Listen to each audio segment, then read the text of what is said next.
All right, listeners, get ready, because today we're diving deep into a world of magic and destiny. That's right, we're taking a closer look at Tenaya Jayne's Fallen. It's a world where vampires and elves exist, yeah.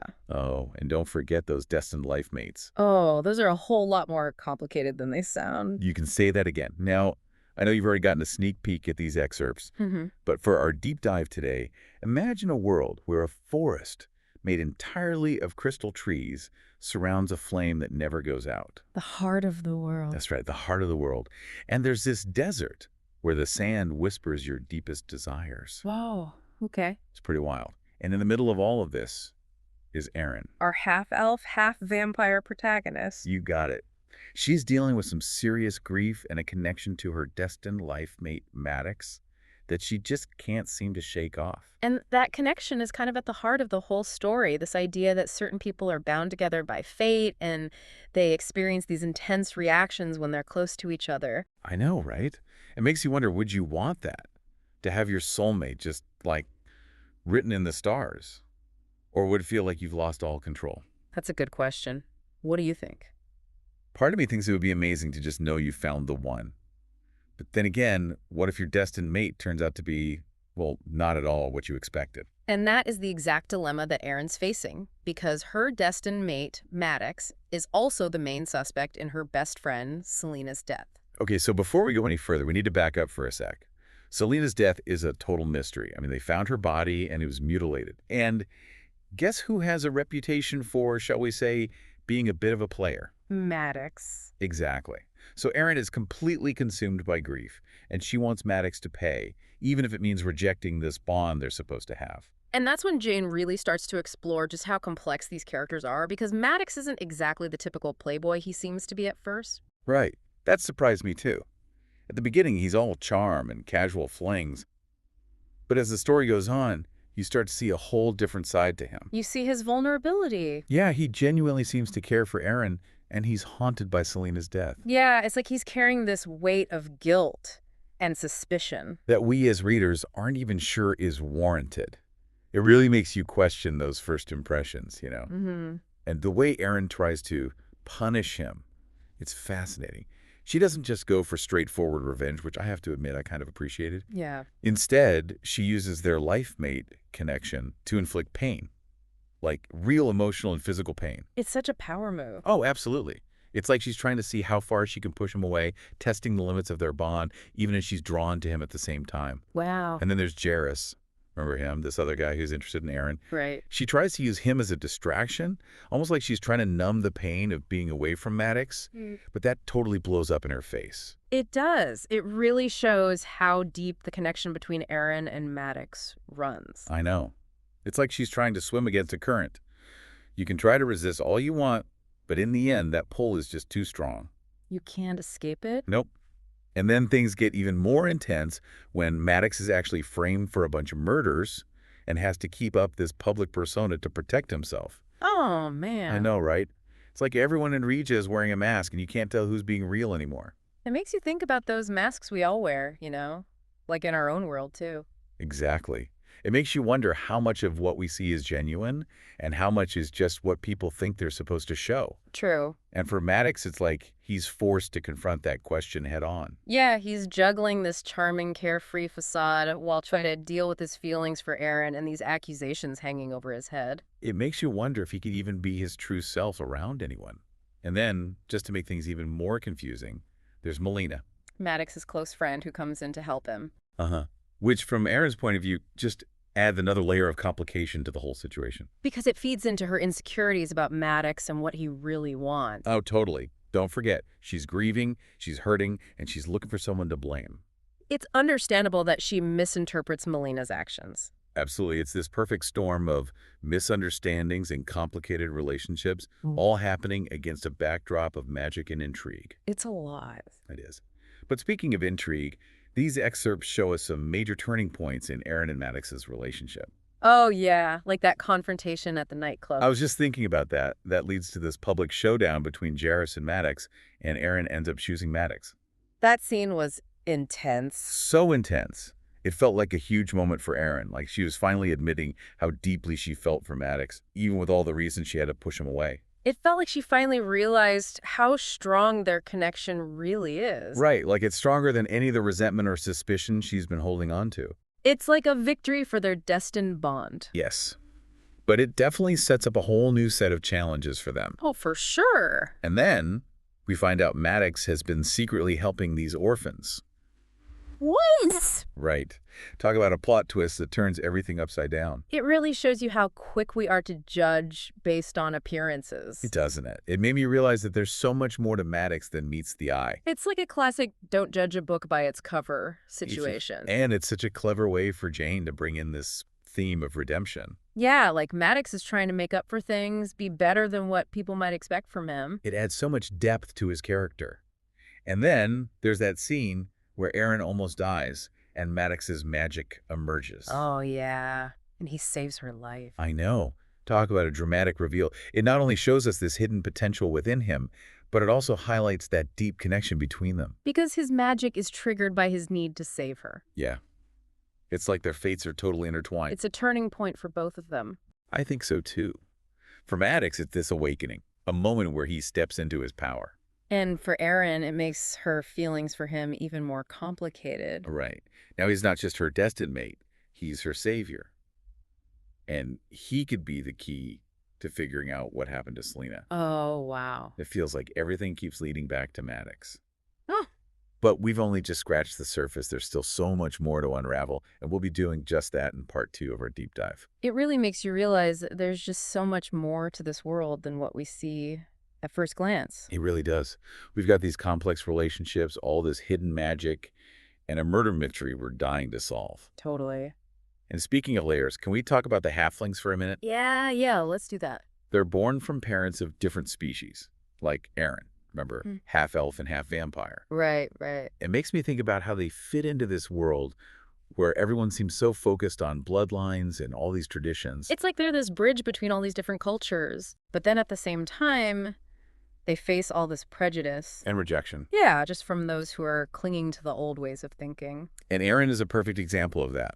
She's ostracized by some because of her mixed heritage. But she's also empowered by this unique combination of abilities she gets from both sides. It reminds me of how people struggle with their own identity in our world, too. Oh, for sure. Trying to find where you belong when you don't fit neatly into any one category. Yeah. And Jayne doesn't shy away from how complicated that is. She uses Aaron's experiences to show us these really real issues of discrimination and the challenges of finding your place when the world doesn't always accept who you are.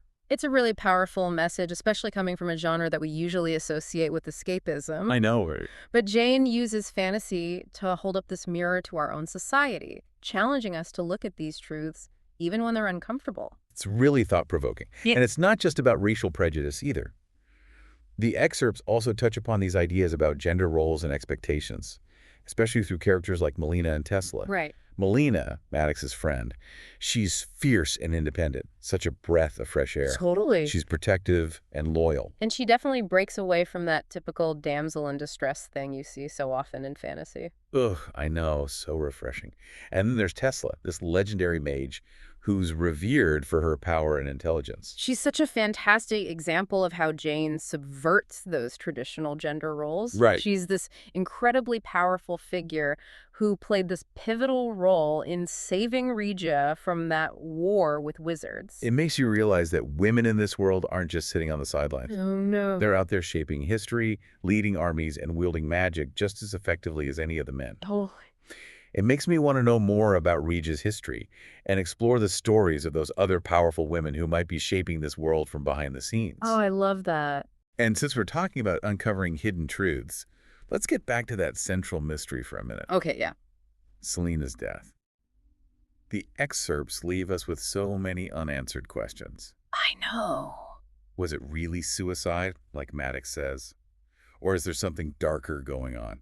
Well, Erin seems convinced that Maddox is guilty, and that's what drives her actions throughout the excerpts. Yeah. But there are these little hints that maybe things aren't as clear-cut as they seem. Exactly. Like, remember how Maddox was investigated for Selena's death, but they didn't find anything to actually connect him to it? Right.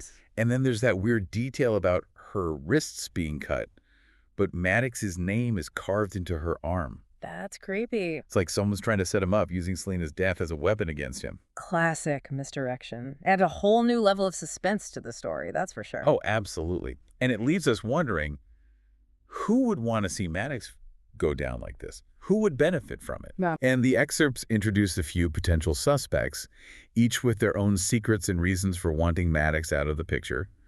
There's Kendrick, Maddox's friend, who seems to have a lot of resentment towards him, like almost jealous of Maddox's success. And don't forget Katerina, Kendrick's mother. Oh, yeah, a high-ranking official in Regia's government. She clearly has her own ambitions. She does. It's not hard to imagine her using Selena's death to get what she wants. She gives off this vibe of authority and control, but there's also something calculating about her. For sure.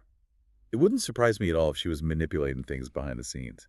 Pulling strings, you know. Oh, yeah. And remember the mysterious figure who attacked Aaron in her own home while Matthews was away? That was intense.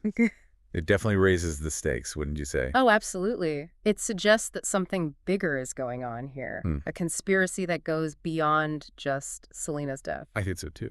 And it puts both Aaron and Maddox in danger.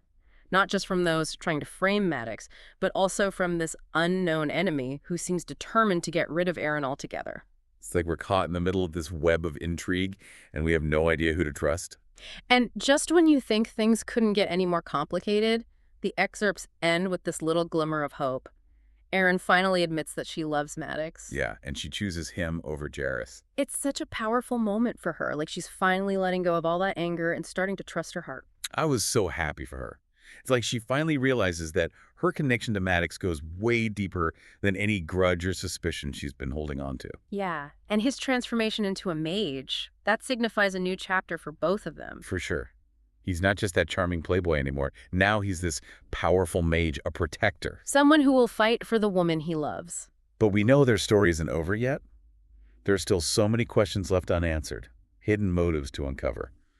And we'll dive into all of that in part 3 of our deep dive. We're back, and I have to say, it's been a wild ride through Regia. It has. We've talked about these destined life mates, untangled a web of suspicion and hidden agendas. And encountered some pretty powerful magic, too. Yeah. But before we wrap things up, I'm curious, what stuck with you the most from all of this? I think for me, it's the way Jayne takes these real-world issues and weaves them into this fantastical setting. I see that. You see prejudice, struggles for power. Even a little bit of that celebrity culture. Yeah, it's all playing out against this backdrop of magic and these supernatural beings. It's almost like she's using Regia as a way to look at our own society Right. and point out those things that we try to ignore. Exactly. And as we get to the final part of our deep dive, those themes become even more important. I agree. Let's take Kendrick, for example. He starts off as this carefree, fun-loving guy, almost a stereotype of a rich playboy. Right. But as the story progresses, you start to see this darkness underneath it all. His obsession with Aaron takes a really dark turn, and he ends up becoming a tool in his mother's manipulations. It's like a classic example of what happens when envy and entitlement go unchecked. Oh, for sure. Kendrick is so fixated on what Maddox has, the power, the attention, even Aaron's love. He completely loses sight of himself and what's truly important. It's like a cautionary tale, don't you think?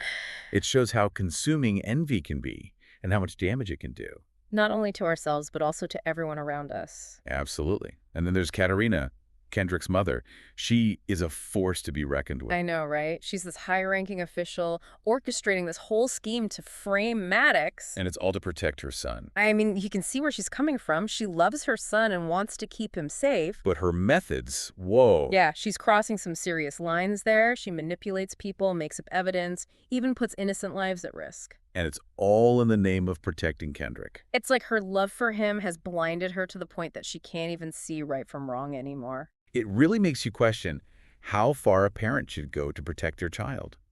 At what point does it become harmful? It raises some really big questions about the limits of love and loyalty. Doesn't it? And the consequences of what she does are a powerful reminder that even when we think we're doing the right thing, It can have devastating effects. definitely. And while we're on the topic of choices and consequences, let's circle back to Erin and her journey through grief. Okay. Remember, she blames Maddox for Selena's death. Right, and that's what drives her need for revenge. Yeah.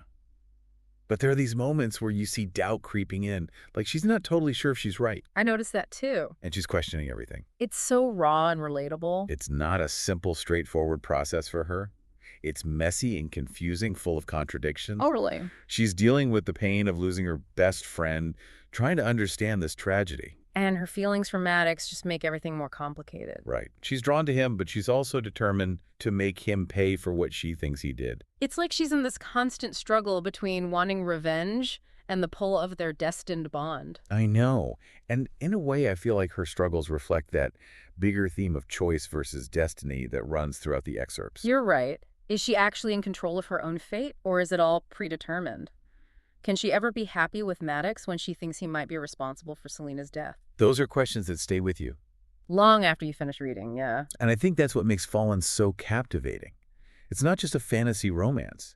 It's a story about what it means to be human, about the choices we make, the burdens we carry, and how love can endure even when we face incredible loss. It reminds us that even in a world of magic and mythical creatures, it's the human element that really resonates. It's those emotions, the relationships, the complexities of the human heart that draw us in and keep us hooked. They make us care about what happens. And on that note, I think it's time for us to wrap up this deep dive. But before we go, I want to leave you with one last thought. Yeah. If you were in Aaron's shoes, if you found out that your soulmate was also the person who caused you so much pain, would you embrace that bond or fight against it with everything you have? It's a question worth thinking about. And if you're looking for a story that will stick with you long after you've finished it, I highly recommend diving into Fallen and exploring the amazing world of Regia for yourself. Until next time, keep searching for those stories that spark your imagination and make you see the world in new ways. Happy reading!